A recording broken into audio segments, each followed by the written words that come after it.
Selamat datang di channel Munawir Rasa. Sambutan selanjutnya kepada Kepala Lembaga Layanan Pendidikan Tinggi Wilayah 16 Gorontalo, Sulawesi Utara dan Sulawesi Tengah, kepada Bapak Munawir Sajali Rajak, SIP MA, dipersilakan.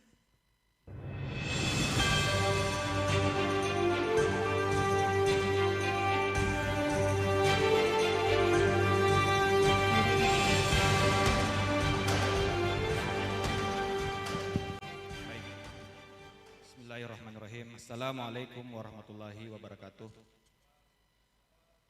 Selamat pagi Bapak Ibu, Shalom, salam sejahtera, Om Swastiastu, Namo Buddhaya, salam kebajikan. 3 tahun yang lalu saya hadir juga mewakili Kepala LLDikti Wilayah 9 waktu itu, hadir di acara wisuda UN tahun 2019 dan suasananya berbeda sekali. Ini luar biasa, tadi di awal kita melihat begitu megah persiapannya, dan ini saya ucapkan selamat kepada panitia yang menyiapkan, ya, luar biasa. Suasananya beda sekali dengan suasana wisuda yang saya hadiri 3 tahun lalu di tempat yang sama. Pertama-tama saya ingin mengucapkan selamat dan terima kasih kepada yayasan yang selama ini telah menyelenggarakan Universitas Widya Nusantara dengan baik dan bermutu. Terima kasih telah membantu tugas pemerintah dalam rangka menyediakan kesempatan, ya, untuk mencicip pendidikan tinggi kepada masyarakat kita, karena tentu saja tugas ini bukan hanya tanggung jawab pemerintah. Pemerintah mungkin tidak akan sanggup, ya, untuk menyediakan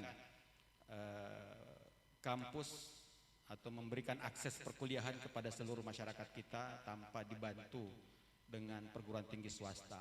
Dibantu PTS saja kita masih berjuang Bapak Ibu untuk meningkatkan angka partisipasi kasar kita. Sehingga saya ucapkan terima kasih yang tulus kepada yayasan yang selama ini terus-menerus memberikan dukungan kepada pemerintah menghadirkan perguruan tinggi yang berkualitas. Terima kasih juga kepada Pak Rektor UN yang telah menghasilkan lulusan-lulusan yang siap kerja. Tadi saya sangat senang Pak mendengar tingkat keberhasilan UKOM yang sangat tinggi, sehingga ini membuktikan bahwa UIN memang menjadi salah satu tempat atau pilihan kuliah yang tepat untuk melanjutkan pendidikan, khususnya untuk prodi-prodi kesehatan. Tentu saja saya ingin mengucapkan selamat juga kepada para lulusan, para wisudawan, wisudawati yang hari ini berhasil mendapatkan gelar. Tentu saja kita berharap kalian semua bisa dapat mendapatkan pekerjaan yang baik dan layak.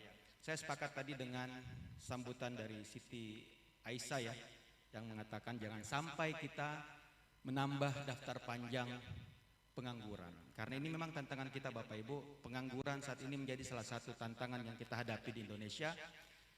Saat ini jumlah pengangguran kita sudah mencapai angka 9 juta orang.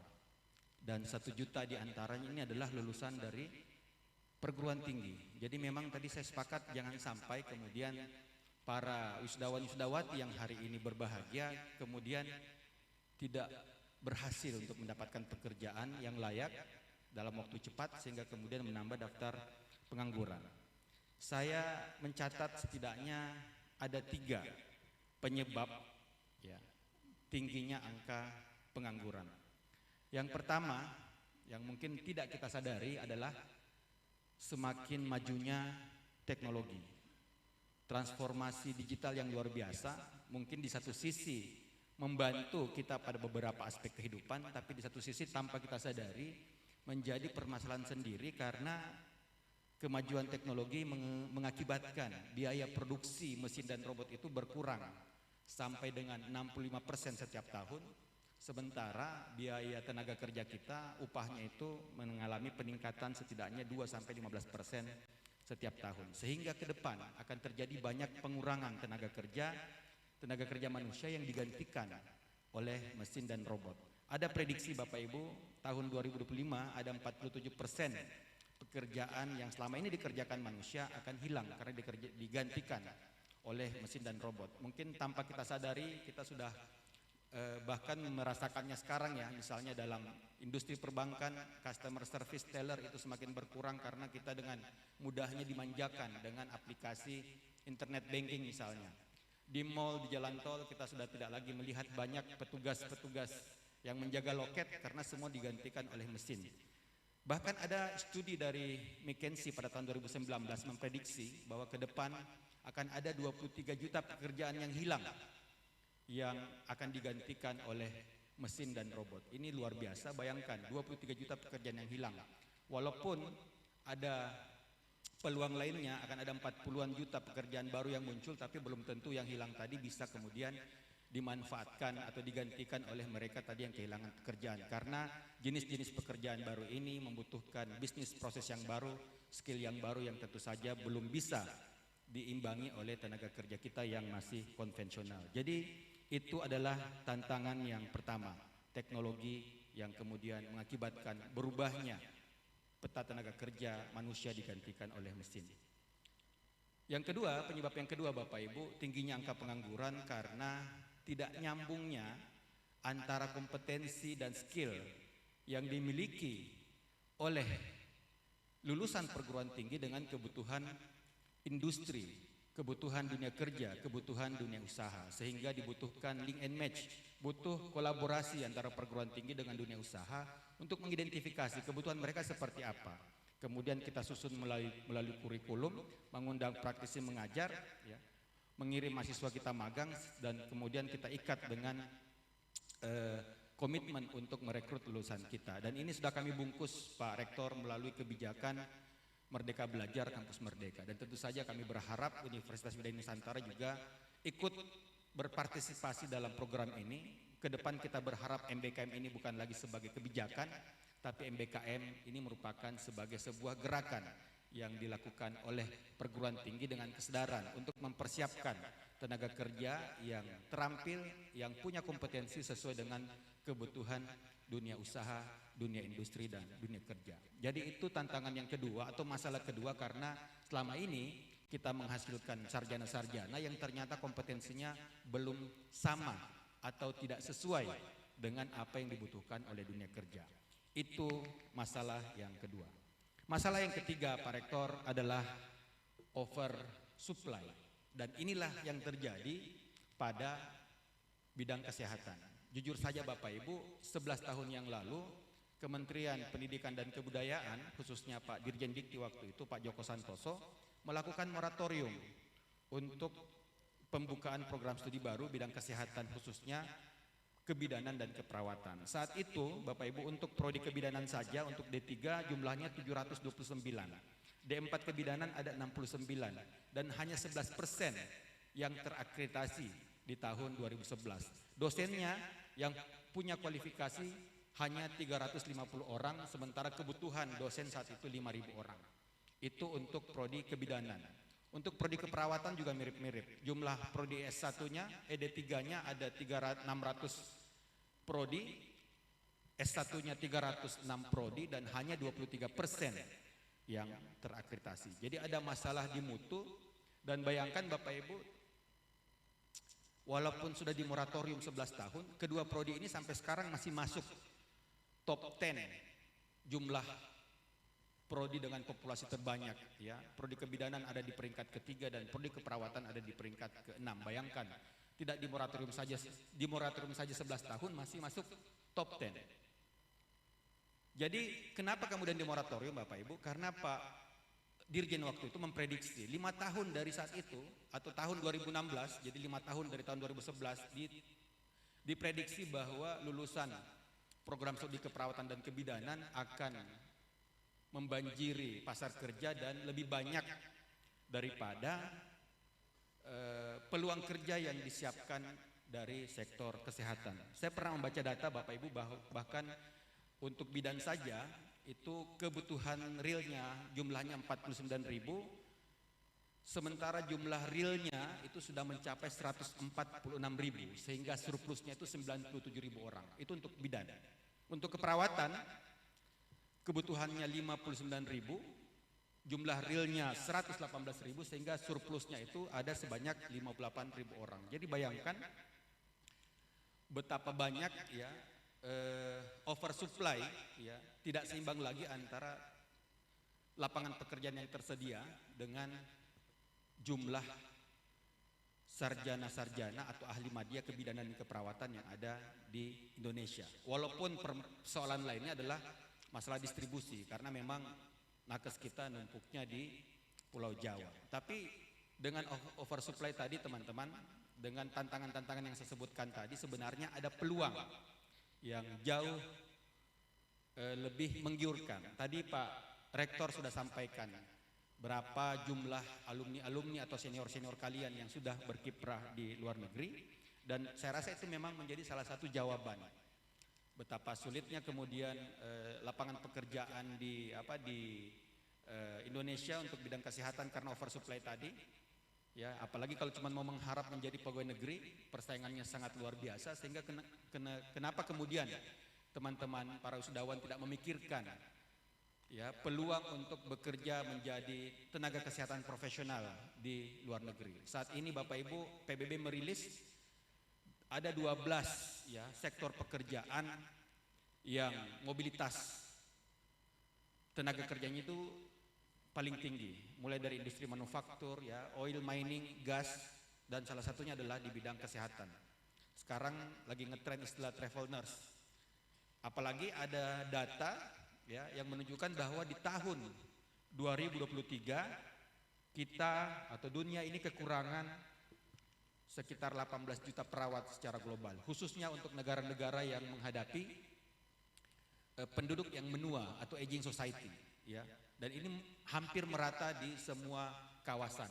Di Asia ada di Jepang ya, di Asia Timur, di Arab Saudi, Uni Emirat Arab, di Bahrain, di Qatar ya, di Afrika ada Afrika Selatan, di Eropa ada Belanda, ada Jerman, Amerika Serikat, Kanada, New Zealand, Australia.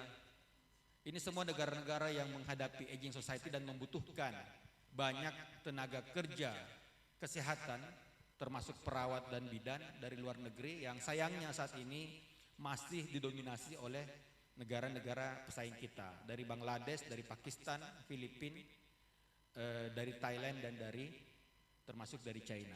Jadi ini peluang yang menurut saya luar biasa, tapi tentu saja ya teman-teman harus mempersiapkan skill ya, termasuk skill bahasa. Misalnya yang mau ke Jepang minimal sudah ada di level N3 kalau nggak salah, kalau bukan N5 N3 ya. Saya selalu teringat Pak Tigor 3 tahun lalu pada saat wisuda, salah satu alumni Bapak menceritakan pengalamannya bekerja di Arab Saudi. Dia alumni D3 kebidanan, non muslim tapi bisa bekerja di Arab Saudi. Ya, dia cerita waktu itu andaikan dia muslim dia mungkin bisa masuk di Mekah atau di Madinah, tapi karena non muslim maka penempatannya di Kota Tabuk. Kota Tabuk ini Bapak Ibu kurang lebih dia ada di sebelah utara Arab Saudi, dekat dengan perbatasan Jordan. Dan dia sampaikan dia D3 kebidanan tapi ditempatkan di ICU ya Pak waktu itu.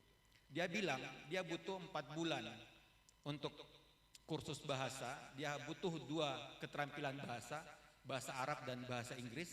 Bahasa Arab digunakan untuk berkomunikasi dengan pasien, dan bahasa Inggris diperlukan untuk berkomunikasi dengan sesama nakes yang tadi juga merupakan diaspora dari beberapa luar negeri. Jadi ini tentu saja Bapak Ibu, khususnya para orang tua ya, mari kita dorong anak kita, jangan ditahan-tahan, mari kita berikan dukungan kepada anak-anak kita, alumni Universitas Widya Nusantara, untuk kemudian berkiprah di kancah internasional menjadi tenaga kesehatan profesional di negara-negara yang memang membutuhkan, dan ini peluang yang luar biasa. Namun tentu saja para wisudawan dan wisudawati harus mempersiapkan soft skill yang kuat ya, karena soft skill ini saya yakin hard skill sudah kalian kuasai, dibuktikan dengan tingginya tingkat kelulusan uji kompetensi yang disampaikan oleh Pak Rektor tadi. Tapi untuk bisa bersaing di dunia kerja, untuk bisa relevan dan diminati oleh dunia kerja, maka kalian harus memperkuat yang namanya soft skill ya. Ada riset dari Harvard University dan Stanford menyatakan bahwa 85% kesuksesan kalian itu ditentukan dari atau ada kontribusi dari soft skill. Hard skill hanya 15%. Jadi tentu saja ini yang harus kalian persiapkan, bagaimana mengasah ya skill-skill soft tadi, social skill tadi, kemampuan berkomunikasi, berkolaborasi, bersinergi, kemampuan leadership, kemampuan bekerja dalam tim, termasuk cultural agility, kematangan dalam berbudaya, apalagi yang mau keluar negeri. Dan kalian mungkin harus siap ya, khususnya mungkin untuk yang tadi saya lebih banyak menyinggung yang keperawatan dan kebidanan, untuk yang S1 gizi juga sama. S1 gizi juga kalian harus mempersiapkan soft skill untuk bisa bekerja di sektor apapun. Saya mengatakan sektor apapun Bapak Ibu karena di keluarga besar saya, kakak saya 2 orang itu sarjana gizi Bapak Ibu. 2 orang sarjana gizi kakak saya. 1 orang, dua-duanya jadi PNS Pak Rektor, tapi 1 orang dia bekerja betul-betul linear sesuai dengan bidangnya. Dia menjadi kepala instalasi gizi di Rumah Sakit Wahidin di Makassar.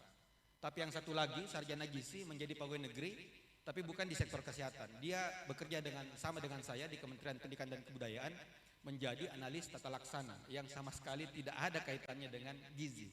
Jadi dia kuliah gizi ya, lanjut di Kesmas, tapi setelah bekerja pegawai negeri dia mengerjakan tata laksana yang nggak ada kaitannya sama sekali dengan gizi. Jadi ini perlu kalian pahami ya, ada survei bahwa tidak semua apa yang kita pelajari di kuliah kita gunakan di saat kita bekerja, dan tidak semua kita kemudian bisa bekerja sesuai dengan bidang yang kita pelajari selama kuliah. Jadi intinya kalian harus mempersiapkan soft skill kalian untuk mengantisipasi kemungkinan apapun yang terjadi, termasuk kalau kalian harus bekerja di luar bidang studi kalian. Saya rasa itu Pak Rektor pesan yang bisa kami sampaikan. Oh ya, terakhir tadi Siti Aisyah bilang ke teman-temannya tetap memberikan kontribusi.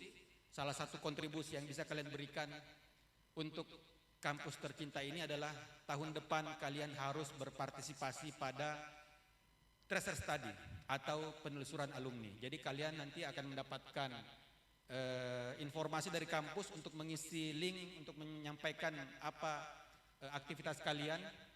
Kalian bekerja di mana, berapa lama kalian menunggu masa kerja, berapa penghasilan kalian, berapa yang lanjut kuliah, berapa yang lanjut ke profesi nurse, lanjut ke S2, dan berapa tadi yang bekerja secara mandiri. Saya sepakat tadi dengan Aisyah, jangan berpikir menjadi pegawai negeri. Sekarang sudah dimungkinkan kalian untuk membuka praktek-praktek secara mandiri. Ya, bisa menjadi buka praktek mandiri, bisa menjadi instruktur senam, instruktur yoga untuk yang hamil ya, untuk kehamilan ya. Banyak peluang-peluang kerja yang bisa kalian yang kalian bisa ciptakan sendiri. Karena bayangkan Bapak Ibu, teman-teman, setiap tahun perguruan tinggi di Indonesia itu menghasilkan atau mengeluarkan 2 juta orang sarjana. Berarti setidaknya supaya tidak ada yang menganggur tercipta juga 2 juta pekerjaan. Tapi sekarang itu hal yang mustahil. Jadi salah satu alternatif yang bisa kalian ciptakan adalah membuka lapangan pekerjaan sendiri, membuka praktek-praktek mandiri. Saya rasa itu Bapak Ibu yang bisa kami sampaikan kepada Pak Rektor. Kami tunggu Pak Rektor usulan untuk pengembangan kampusnya. Kami siap memberikan pelayanan yang terbaik, khususnya untuk membuka prodi-prodi yang memang kita impikan dari dulu, termasuk S1 kebidanan plus profesi. Ya, kami siap memberikan pendampingan, bersinergi dan berkolaborasi dengan Pak Rektor untuk bersama-sama memastikan UIN ini di jalan yang tepat menuju perguruan tinggi yang unggul, tidak hanya di Sulawesi Tengah namun juga di Indonesia. Saya rasa demikian Bapak Ibu, lebih dan kurangnya mohon dimaafkan. Wabillahi taufiq wal hidayah. Assalamualaikum warahmatullahi wabarakatuh.